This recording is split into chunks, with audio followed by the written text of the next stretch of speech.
What if I told you there's one simple tool that you can use to massively advance your playing, but although it's available to everyone, most musicians simply don't take advantage? I'm talking about recording yourself, of course. And by the end of this video, you'll know the many different ways in which it can really improve your playing. So hopefully that will get you motivated to dive in, get going with it, and frankly, give yourself an almost unfair advantage over other musicians. This is so simple to do, but most musicians still don't do it. And those that do usually don't do it often enough. Let's change that. Today, we're really talking about recording complete performances, whether that's at a gig or you just doing a run through at home on your own in practice. Now, there's definitely benefits to be got from going over recording specific detailed sections as well, but we'll save that for another video. Okay, there are 3 big benefits from recording yourself. It's going to help you stay in the moment. It's going to reveal to you new details in your playing that you wouldn't have noticed before. And it's going to help you to train under pressure. Let's go through them in turn.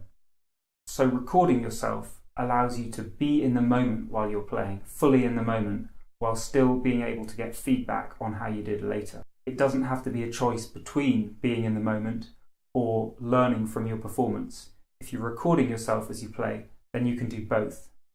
Also, even if you're totally set on being in the moment and that's the only thing you're trying to do, you might well find you have a tendency to want to judge how things are going anyway. If you know you've got a recording going on in the background, then it makes it much easier for you to commit to being fully in the moment. This is particularly important when you're recording yourself doing a run through at home, because part of the point of that is to train yourself to focus on the big picture rather than the small picture stuff that we often do when we're practicing details.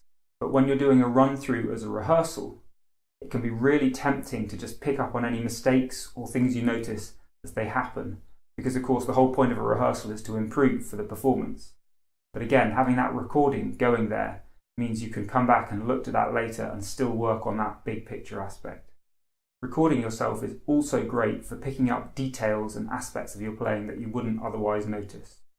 You can listen back to a passage you've just played a number of different times and focus on a different thing each time you listen back. So you might look at how your rhythm is the first time, what tone you're getting, the accuracy of the notes on different passes. And this is going to mean you can get a whole lot more information out of one playthrough. Also, your brain simply doesn't have the bandwidth available to do all the work of playing your instrument correctly while at the same time listening intently to what's coming out. So your judgment in the moment is going to be really flawed. Also, your brain sets filters just to make sense of the huge amount of information that it takes in. Your conscious mind can't properly process all of that. So it sets these filters based on your preconceived ideas of what you think is going to happen, and it notices the things that pass through those. Here's an example of how your brain can get things wrong. Maybe you've had a similar experience. Back when I was at university, I played a gig with a small jazz band. We played 2 sets in the evening. First set was fine, but it felt a little bit uninspired, just like we were warming up. Second set was really great. We loved it. And the whole band afterwards agreed that this was, absolutely great playing, the best bit we played. We went back and listened to the recording, and we found that actually the first set was really good. It was nice and restrained, relaxed, not overplaying. And the second set that we'd all thought was so perfect was just massively overblown, too much energy, grandstanding, all that sort of thing. Just nothing like as good. So our judgment in the moment, totally the opposite of what the recordings told us later. Recording yourself also helps you get used to playing under pressure. Lots of us will find that simply as soon as that red recording light comes on, the pressure we feel goes up a notch. And this is even more the case if you're recording for a specific reason, so you know there's something you've got to do with the recording afterwards. Now, the more that you practice playing under pressure, the better you get at it. It's definitely something you can train. And there's 2 big aspects to this. First is dealing with the physical symptoms, that racing heart, those shaking arms, all that sort of stuff. And as it turns out, that the more you get used to playing in this state, the better you're able to cope with it. And then there's realizing that actually just the consequences of getting things wrong, doing things not quite perfectly, are not as bad as you think. So the more that you do this, you put yourself in a pressure situation, You feel maybe disappointed with what you've done, but then you find out actually it's fine, it's not that bad afterwards, the less you'll put pressure on yourself in the future. And for bonus points, you can take this to the next level by committing to someone that you're going to post the recording once it's done, maybe to Facebook, maybe to YouTube, whatever. And when you do that, you'll find when you go to record, you'll have ramped the pressure up another notch. Great practice. So how do you actually put this into practice?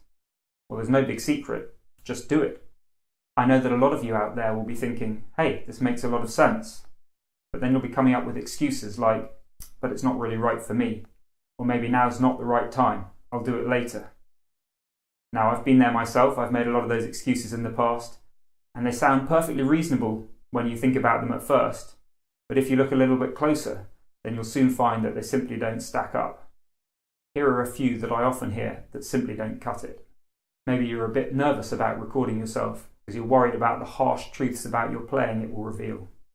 Well, maybe it will, but the only way you're actually going to address those harsh truths is to record yourself, find out what they are, and then you can fix them. Otherwise, you're just ignoring the problem. You might think you don't have time to do this, to fit it in alongside all your other practice. And I know it can feel tough, but here's the deal.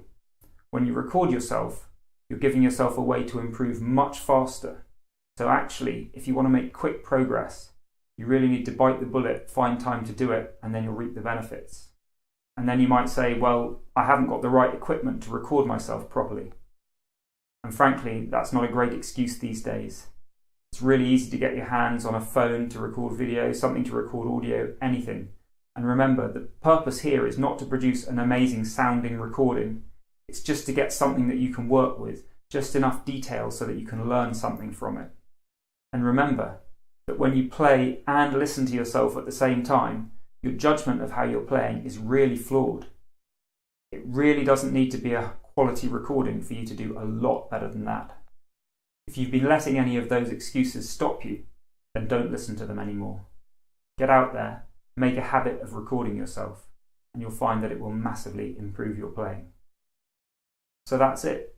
If you'd like to find out more about what to do with these new details that you reveal in my playing, then check out my video on objective setting next. And if you enjoyed this video, then make sure to subscribe to the Play in the Zone YouTube channel right now. Just click on the subscribe button below this video. And if you know a musician out there who needs this information, then please make sure to share it with them. Also, if you want my practice and performance tips that I only share with subscribers, then head over to playinthezone.com and sign up for the emails. They're free. And now it's your turn. Which of the 3 benefits we've talked about will be most important to you? Staying in the moment, noticing new details in your playing, or training under pressure? Let me know by leaving a comment below right now. Thanks so much for watching. Take care, and I'll see you in the next video.